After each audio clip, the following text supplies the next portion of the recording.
Analyse terminée et interminable, Freud, 1937, chapitre 8 et dernier chapitre. Dans les analyses thérapeutiques, aussi bien que dans celles de caractère, un fait est à noter. C'est que deux thèmes ressortent particulièrement et donnent bien du travail à l'analyste. Il n'est pas possible de méconnaître longtemps ici le jeu d'une certaine loi. Les deux thèmes sont liés à la différence des sexes.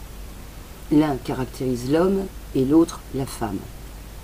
Malgré la diversité des contenus, il y a un parallélisme évident, quelque chose de commun aux deux sexes qui, du fait de la différence des deux sexes, a été contraint de prendre une forme différente d'expression.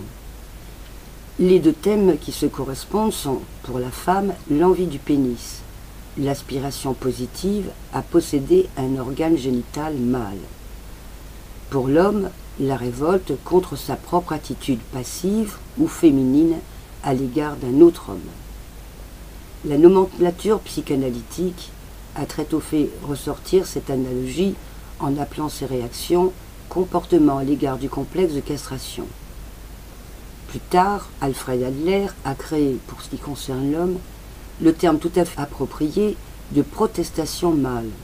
Je crois plutôt que le terme de rejet de la féminité conviendrait parfaitement à l'origine à cet étrange phénomène de la vie psychique humaine. En essayant d'introduire cette notion dans notre doctrine théorique, il ne faut pas oublier que ce facteur, conformément à sa nature, ne trouve pas dans les deux sexes une même utilisation. Chez l'homme, la tendance virile existe dès le début et se trouve parfaitement conforme au moi. L'attitude passive, présupposant que le sujet a admis l'idée de la castration, est énergiquement refoulée. Et il arrive souvent que son existence ne soit révélée que par d'excessives surcompensations. Chez la femme, l'aspiration à la virilité reste aussi pendant un temps conforme au moi, à savoir pendant la phase phallique, avant le développement de la féminité. Plus tard, cependant, cette aspiration subit le remarquable processus de refoulement, de l'issue duquel, comme nous l'avons si souvent répété, dépendent les destins de la féminité. Le point important est alors de savoir si une quantité suffisante du complexe de virilité échappe au refoulement et peut influencer de façon durable le caractère. De grandes parties du complexe se trouvent normalement transformées afin de contribuer à l'instauration de la féminité. Le désir insatisfait du pénis doit se muer en désir de l'enfant et de l'homme possesseur du pénis.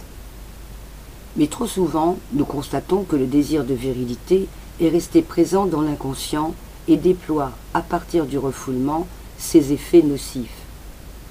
Ainsi qu'on le peut voir, d'après ce qui précède, c'est dans les deux cas ce qui va à l'encontre du sexe du sujet qui subit le refoulement. J'ai déjà dit ailleurs que ce point de vue me fut naguère exposé par Wilhelm Fliess, qui inclinait à penser que l'opposition entre les sexes constituait la cause véritable, le motif primitif du refoulement. Je ne ferai ici que renouveler mon refus de sexualiser de telle manière le refoulement, c'est-à-dire d'en fonder l'origine sur des bases biologiques et non psychologiques. L'importance considérable de ces deux thèmes, le désir du pénis chez la femme et la révolte contre une attitude féminine chez l'homme, n'a pas échappé à l'attention de Ferenczi.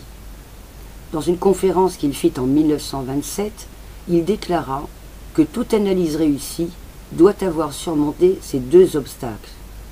Mon expérience personnelle m'incite à ajouter que je trouve ici Ferenczi particulièrement exigeant. Au cours du travail analytique, jamais le sentiment de faire des efforts répétés et infructueux n'est aussi pénible. Jamais on a autant l'impression de prêcher dans le désert que lorsqu'on veut pousser les femmes à abandonner, parce qu'irréalisable, leur désir du pénis, ou lorsqu'on cherche à convaincre les hommes que leur attitude passive envers quelque autre homme n'équivaut pas à une castration et est inévitable dans bien des relations humaines. L'une des plus fortes résistances de transfert émane de la surcompensation opiniâtre de l'homme. On ne veut pas s'incliner devant un substitut de son père, refuse d'être son obligé et par là de se voir guéri par le médecin. Un transfert analogue ne peut découler du désir du pénis de la femme. Par contre, ce sont des crises de dépression graves qui viennent de cette source, crises au cours desquelles la malade est sûre que le traitement analytique ne lui servira de rien et qu'elle est incurable.